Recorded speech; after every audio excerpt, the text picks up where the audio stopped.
Okay, as far as civil defense, we did an overflight this morning at first light, so we were up there over the flow probably between 6 and 6:30.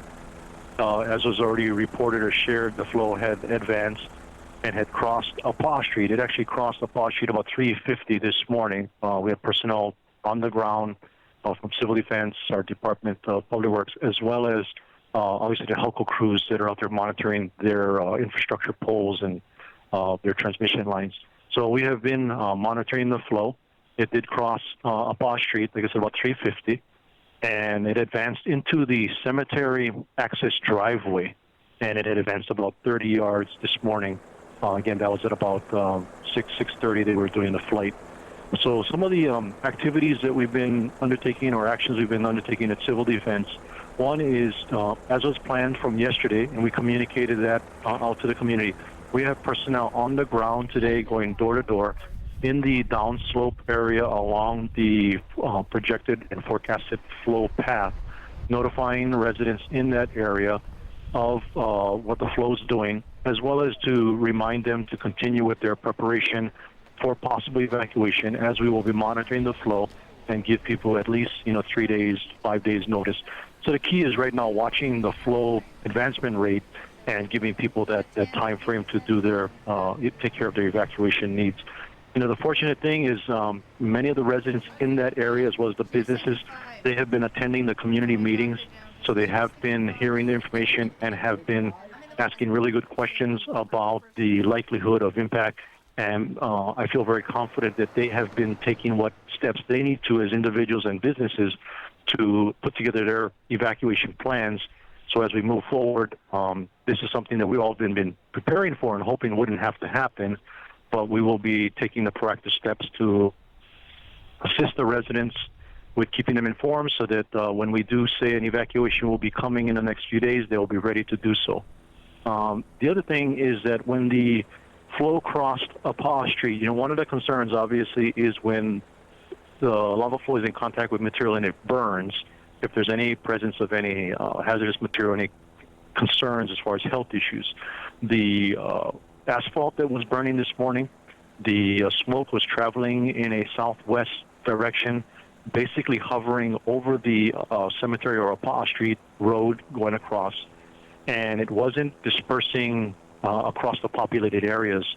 So the wind conditions were very favorable for us. It didn't require us to do any kind of advisory or evacuation because of the smoke.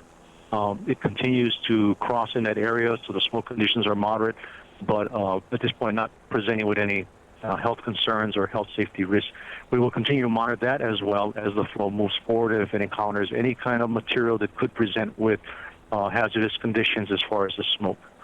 So, as I mentioned, we're going door to door as we speak. We have teams in there right now while making contact with residents, making sure they're aware of what's happening, and we'll be doing additional overflights through the day and updating our messages. Our goal is to provide accurate and timely messages going forward so that people will have the most current observations and understand what we're doing over the next 24 hours.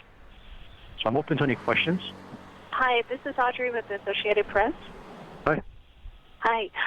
Could you tell us how many people are you warning that they should be prepared to evacuate?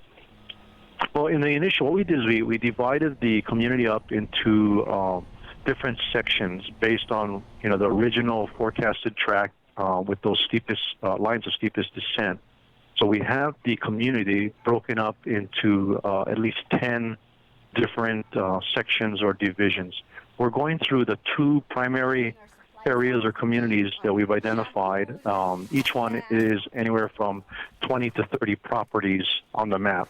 So as far as residents, because some of these are larger properties with more than one structure, more than one resident or dwelling on it, it could be anywhere from maybe 40 to 50 families or residential dwellings or structures. So our anticipation is that by maybe 2 to 3 o'clock today, we will have outreach to all of those residents in those two primary areas, as well as we could be expanding even further downslope just to maintain and raise everyone's awareness to what's happening. And as I know Matt has shared, is right now there's inconsistencies in the flow rate, so it's very difficult to throw out a date or a time as to when the flow may actually reach a particular location, but we're trying to be as proactive in keeping everybody informed and, again, put them on notice at this point to anticipate a possible evacuation order so that they can plan for that. Thank you. Sure. I'm sorry, Chief Oliver, Lester Lincoln in the Public News Now. Could you just be more specific as to street boundaries for the neighborhoods in which you guys are going door to door? Well, right now, the two primary areas extend from where Apaa Street intersects with the Pahoa Village Road and down to the area just where the Post Office Road intersects with the Pahoa Village Road, and that would be on the Mauka side or the west side of the street. So you could actually see that on a map that there's at least those two intersections as good boundaries that we're using as the perimeter, and then everything in Mauka of that moving towards the direction of the flow. Wonderful. Thank you so much. And the estimated households in that area, again, understanding that might not be individuals, but just households, you said was how many? Yeah, we're looking at probably 40 to 50 households in that area because some of the properties are very large and they may have one or two or maybe more structures, but the more densely populated or more concentrated structures are actually closer to Apaa Street and then closer to across from the Pohoa Village Road as you cross over onto the Makai side. So for now, on the Mauka side, we're estimated about 40 to 50.